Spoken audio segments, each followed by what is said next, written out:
Election అప్డేట్స్ను అందరికంటే ముందుగానే తెలుసుకోవాలంటే ఈరోజే ఆర్టీవీ లైవ్ యాప్ని మీ మొబైల్లో డౌన్లోడ్ చేసుకోండి.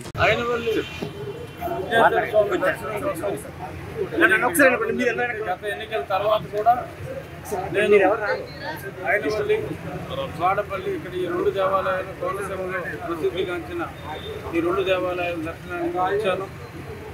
అలాగే అదే పద్ధతి ప్రకారం ఈసారి కూడా రావడం జరిగింది. మళ్ళీ త్వరలో ఒక వారం అదే 2 వారాల తర్వాత ఎన్నికల ఫలితాలు వచ్చిన తర్వాత మళ్ళీ కోనసీమకి అమలాపురం వచ్చి మళ్ళీ వాడపల్లి, ఐనవల్లి ఈ రెండు దేవాలయాలు దర్శించుకుంటాం. స్వామిని ఇక్కడ కోరుకున్నది, వాడపల్లిలో కోరుకోబోయేది ఒకటి, ఈ రాష్ట్రానికి మంచి పరిపాలన రావాలని, ఈ దుష్ట పరిపాలన అంతమవ్వాలని. ఆ కోరిక తప్పకుండా నెరవేరుతుంది. అత్యధిక స్థానాలతో చంద్రబాబు నాయుడు గారు ముఖ్యమంత్రి కాబోతున్నారు. ఆ కోరిక అఫీషియల్గా నెరవేరిన తర్వాత మళ్ళీ తిరిగి ఈ స్వామిని దర్శించుకోవడానికి 20 రోజుల్లో, 1 నెల లోపుగానే మళ్ళీ వచ్చి పునర్దర్శనం చేసుకుంటాను. పునర్దర్శన ప్రాప్తి కలగాలని కూడా కోరుకుంటున్నాను.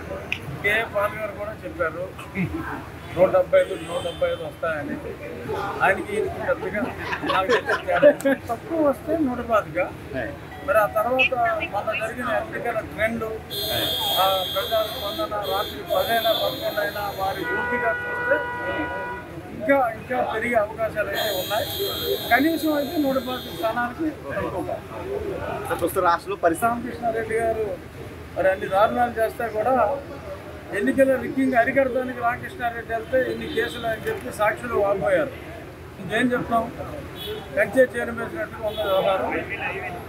అంతే 4వ తారీఖు యువజన శ్రామిక రైతు కాంగ్రెస్ పార్టీకి అధికారం నిర్వహిస్తాం. ఆ కర్మలో మరి అందరూ కూడా పాల్గొంటారు. మరిన్ని వీడియోస్ కోసం ఛానల్ ని సబ్స్క్రైబ్ చేయండి. లేటెస్ట్ అప్డేట్స్ కోసం వాట్సాప్ ఛానల్ ని ఫాలో చేయండి.